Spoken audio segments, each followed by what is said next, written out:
萧家、萧炎。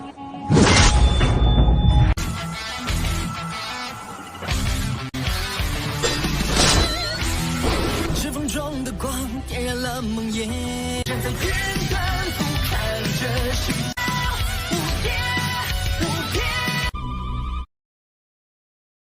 Selamat datang di channel hiburan netizen. Mari kita lanjutkan part berikutnya dari cerita novel Donghua Battle Through the Heavens. Ini hanyalah full spoiler. Tanpa banyak kata demi menghemat kuota, segera kita mulai isi ceritanya. Dibandingkan dengan kota Qingshan di masa lalu, tidak diragukan lagi tampak lebih tertekan dan tenang hari ini. Tokoh manusia langka di jalan-jalan di dalam kota. Gerbang di sekelilingnya tertutup rapat. Masa hitam sosok manusia sebagian terlihat pada dinding yang menjulang tinggi yang dibangun menggunakan granit. Percakapan pribadi yang lembut berulang kali terdengar di antara kerumunan manusia.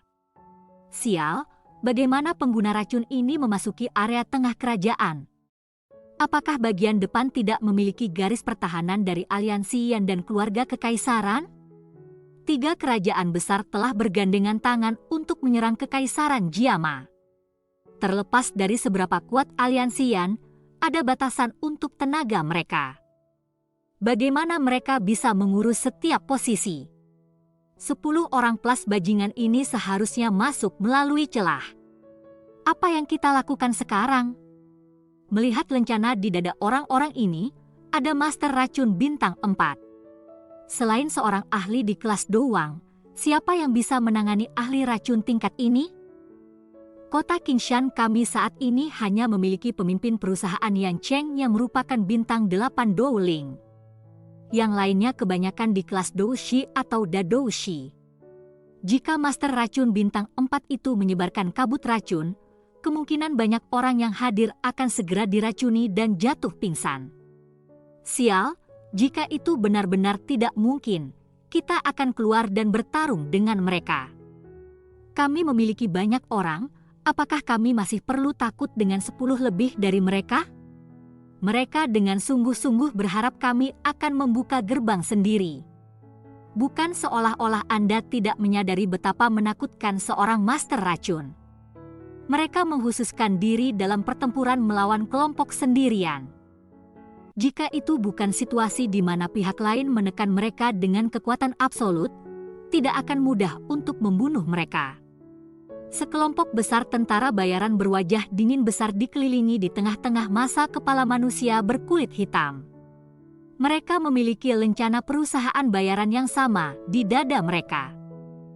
Jika seseorang melihat dengan hati-hati, mereka mengejutkan perusahaan pembantaian berdarah yang telah diselamatkan Xiao Yan saat itu. Pria paruh baya di tempat pemimpin adalah pemimpin perusahaan dari perusahaan pembantaian berdarah, Yan Cheng. Di sampingnya ada 2 wajah akrab Kah Gang dan Ling Er. Pada saat ini, semua tatapan dilemparkan ke 10 tokoh manusia ditambah di luar tembok. Wajah mereka agak jelek. Kedua paman, apa yang harus kita lakukan? Ini bukan solusi untuk terus menjaga dengan cara ini.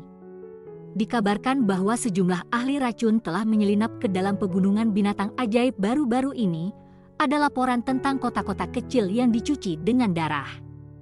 Metode-metode ganas ini adalah sesuatu yang hanya bisa dilakukan oleh orang cabul ini.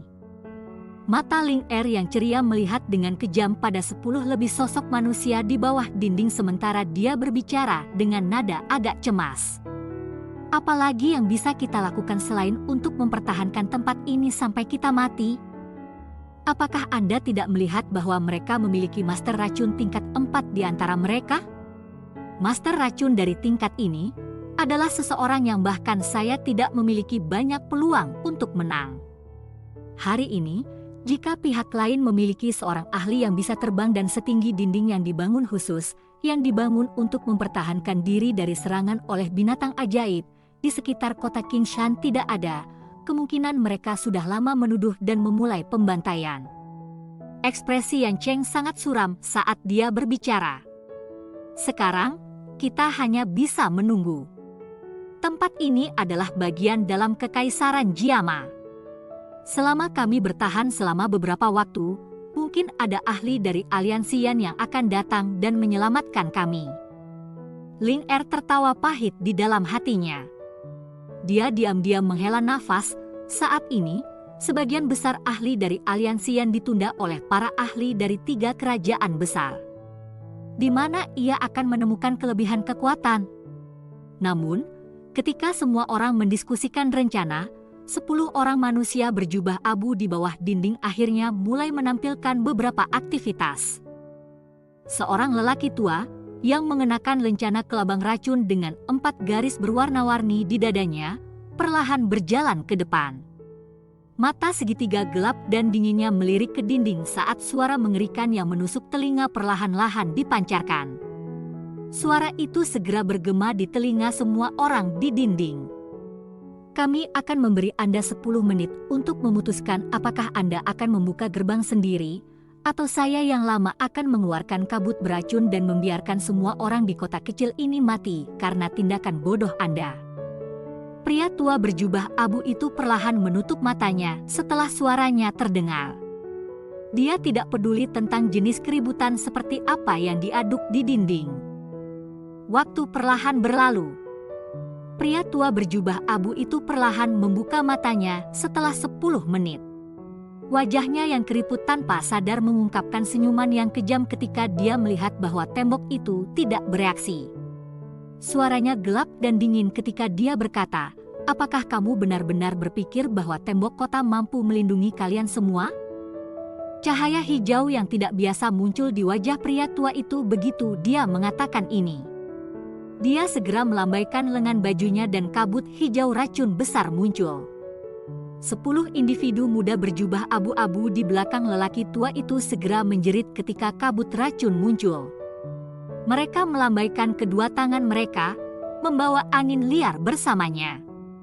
Saat angin liar ini bertiup, kabut beracun berwarna hijau mulai menyebar secara bertahap sebelum akhirnya berlama-lama di atas tembok kota. Gunakan douki untuk menutupi tubuh Anda. Jangan bernafas. Ekspresi Yan Cheng segera berubah secara drastis saat dia berteriak keras ketika dia melihat kabut beracun berwarna hijau yang perlahan melayang. Tentara bayaran di dinding buru-buru mengarahkan douki di dalam tubuh mereka dengan seluruh kekuatan mereka ketika mereka mendengar teriakan keras Yan Cheng. Setelah itu, mereka membungkus tubuh mereka dengan douki mereka. Kamu benar-benar ingin memblok racun ular hijau tua milikku dengan kekuatan tentara bayaran biasa-biasa saja? Pria tua berjubah abu-abu itu dengan dingin tertawa ketika dia melihat ini. Dia melambaikan lengan bajunya dan 10 orang di belakangnya melakukan yang terbaik untuk merangsang douki di dalam tubuh mereka. Setelah itu, mereka menciptakan gelombang demi gelombang angin liar yang meniup kabut asap berwarna hijau. Kabut racun naik dan akhirnya mulai secara bertahap mencapai ketinggian dinding beberapa saat kemudian. Segera membungkus banyak tentara bayaran dengan itu. Cukup banyak tentara bayaran yang lemah mulai menunjukkan tanda-tanda pusing pada saat kontak. Sesaat kemudian, mereka benar-benar jatuh ke tanah dan menjadi pingsan. Wajah Yan Cheng juga menjadi semakin buruk ketika dia melihat ini. Dia mengatupkan giginya dan dengan kejam berkata, "Sial, pergi keluar dan bertarung dengan para bajingan ini. Saudara, ikuti saya." Ling Er di samping membuka mulutnya sedikit ketika dia mendengar ini. Namun, dia hanya bisa menghela nafas dengan cara yang berbeda. Master racun tingkat 4 dapat dianggap sebagai kekuatan militer utama bahkan jika ditempatkan di medan perang di depan. Kekuatan bertarung mereka secara alami luar biasa. Dengan hanya tentara bayaran dari perusahaan pembantaian berdarah ini, mereka kemungkinan besar hanya mencari kematian dengan pergi ke sana. Namun, jika mereka tidak melakukannya, kabut racun ini akan cepat atau lambat menyebabkan mereka semua kehilangan kekuatan tempur mereka. Pada saat itu, mereka akan mati dengan lebih menyedihkan. Wajah-wajah dari anggota perusahaan pembantaian berdarah itu gemetar setelah mendengar suara Yan Cheng.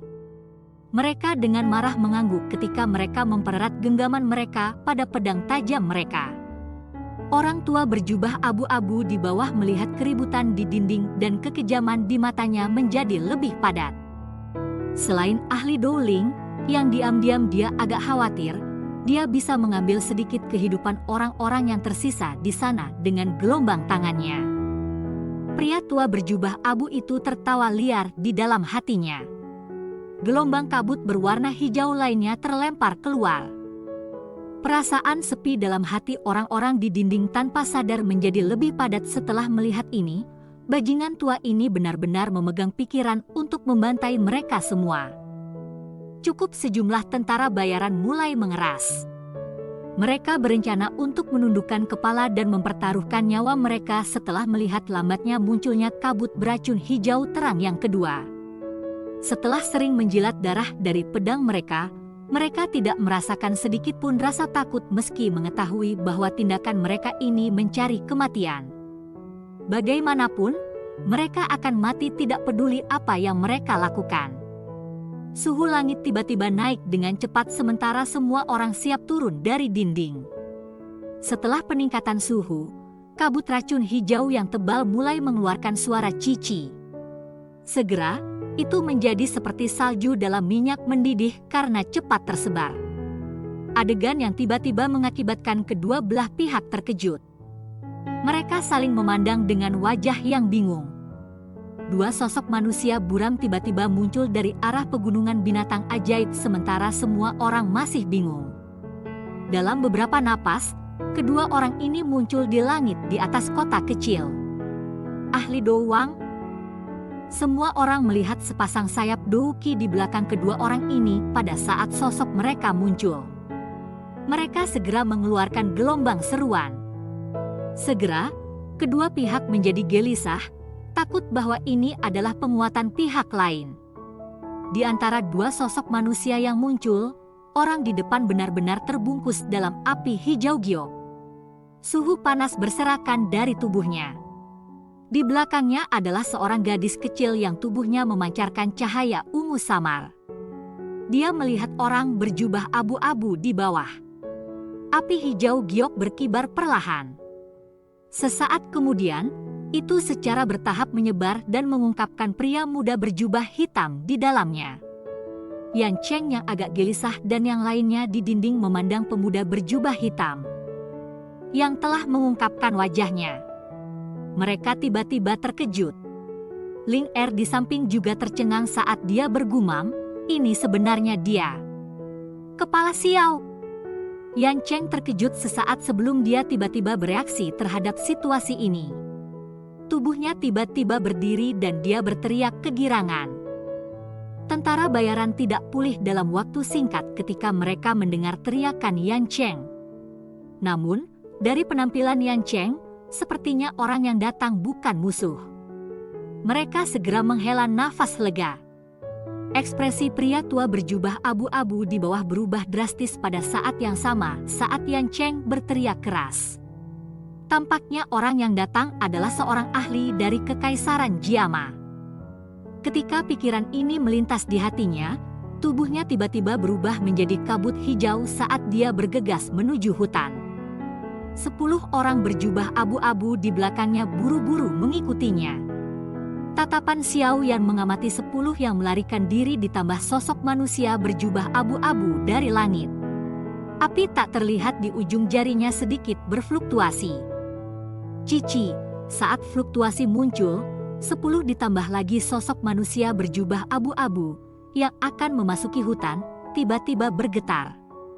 Mereka segera berubah menjadi tumpukan abu hitam di depan banyak tatapan kaget di dinding tanpa meninggalkan teriakan menyedihkan. Xiao Yan menampilkan taktik ganasnya membunuh lebih dari 10 orang dalam sekejap sebelum tubuhnya bergerak dan muncul di dinding. Dia mengerutkan kening sedikit saat dia melihat tentara bayaran yang tidak sadar itu. Setelah mengambil beberapa pil obat, dia melemparkannya ke udara dan memukul mereka dengan jentikan jarinya. Secercah api hijau giok membungkus di sekitar mereka dan aroma pil padat menyebar dari dalam pil. Ketika aroma pil menyebar, Tentara bayaran yang tidak sadar dan diracuni di dinding mulai perlahan-lahan bangun di tengah banyak suara batu. Mereka semua bingung. Xiao Yan mengabaikan tatapan hormat yang dipanaskan di sekitarnya. Dia melangkah menuju tempat di mana Yan Cheng dan yang lainnya berada. Kata-kata pertama yang dia tanyakan dengan suara yang dalam adalah, "Apa yang telah terjadi?" Cerita pun bersambung ke episode selanjutnya. Jangan lupa di like, komen, subscribe, dan sharingnya ya, biar tambah semangat dan konsisten, dan dapat membantu meningkatkan kultivasi Xiao Yan. Terima kasih.